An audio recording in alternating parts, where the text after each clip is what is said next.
So let's read the question. The question says that A speaks truth in 75% cases and B in 80% cases.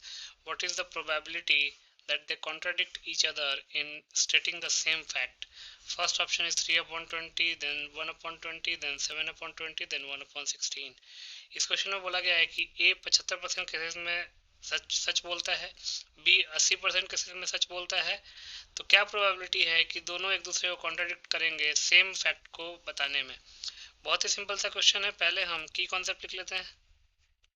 की concept, तो probability of any event is given by the formula total favourable outcomes upon total possible outcomes. ये classical definition है for calculating probability.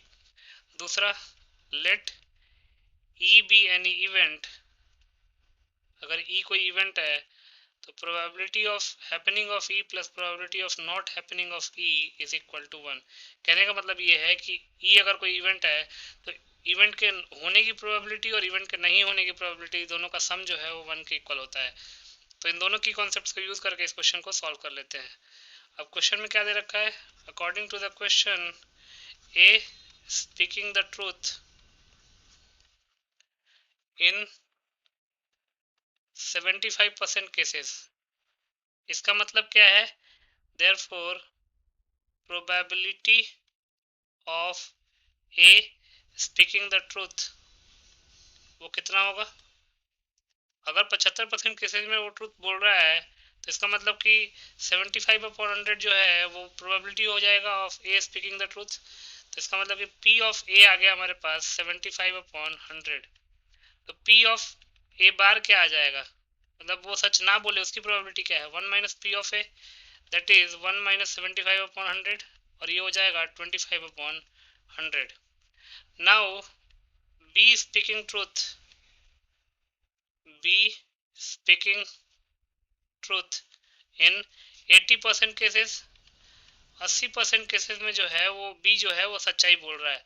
तो इसका मतलब therefore probability of be speaking the truth वो कितना हो जाएगा? 80/100। तो इसका मतलब कि P of B speaking the truth is 80/100। तो P ऑफ B बार क्या हो जाएगा? मतलब सच्चाई ना बोले, सच ना बोले, उसका क्या होगा? 1 माइनस P ऑफ P। तो 1 माइनस 80/100 हो जाएगा 20/100। अब हमको प्रोबेबिलिटी किस चीज़ की निकालनी है? हमको निकालनी है what is the probability that they contradict each other in stating the same fact. Same fact को स्टेट करने में वो एक दूसरे को कॉन्ट्राडिक्ट कर दें, उसकी प्रोबेबिलिटी क्या होगी? तो कॉन्ट्राडिक्ट कब करेंगे? Therefore probability of contradiction, contradiction कब होगा? जब ए सच बोल रहा है और बी झूठ बोल रहा है, या फिर बी सच बोल रहा है और ए झूठ बोल रहा है।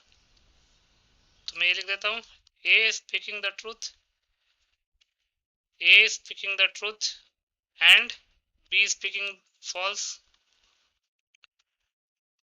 और ए स्पीकिंग फॉल्स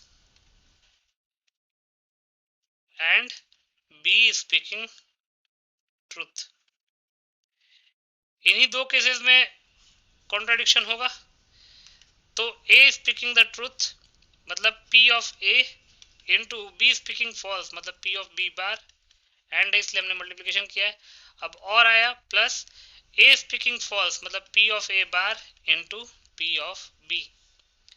तो P ऑफ ए है हमारे पास 75/100 into P of B bar है हमारे पास 20/100 plus P of A bar है 25/100 इंटू P ऑफ बी है 80/100। सिंप्लीफाई कर लेते हैं तो ये हो जाएगा 20 इंटू 500, 25 इंटू 400, 4 इंटू 20 80, 20 इंटू 500। तो ये 1/5 आ गया, सेकंड फ्रैक्शन तो 1/5 आ गया।